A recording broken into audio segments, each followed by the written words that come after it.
தினம் ஒரு ஜெபம் என்கிற ஜெப வேலைக்கு நேராக இயேசு கிறிஸ்துவின் நாமத்தினாலே உங்களை வாழ்த்தி வரவேற்கிறேன். இன்றைய நாளுக்குரிய வசனம் யாக்கோபு அதிகாரம் 5 வசனம் 15. விசுவாசமுள்ள ஜெபம் பிணியாளியை ரட்சிக்கும். கர்த்தர் அவனை எழுப்புவார். அவன் பாவம் செய்தவன் ஆனால் அது அவனுக்கு மன்னிக்கப்படும். நாம் யாவரும் கண்களை மூடி தேவனை நோக்கி ஜெபிப்போம். எங்களை நேசிக்கிறதான நல்ல தகப்பனே, இந்த நாளுக்காக நாங்கள் நன்றியோடு ஸ்தோத்திரிக்கிறோம் ஆண்டவரே.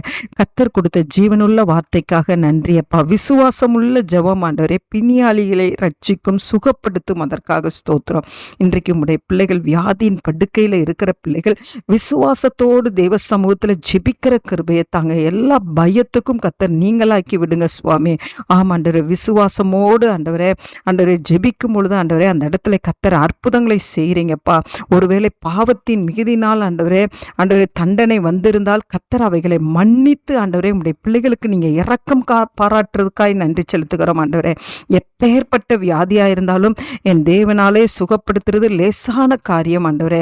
இன்றைக்கு விசுவாசத்தோடு ஜெபிக்கிற பிள்ளைகளுக்கு கர்த்தர் சடுதியாய் அற்புதத்தை செய்து வியாதி படுக்கையை நீங்க மாற்றி போட்டு உங்களுடைய பிள்ளைகளுடைய பாவங்களை எல்லாவற்றையும் மன்னித்து ஆண்டவரே உம்முடைய பிள்ளைகளாய் கர்த்தர் நிலைநிறுத்தி ஆசீர்வதிக்கிறீங்க. உமக்கு ஸ்தோத்திரம் ஆண்டவரே.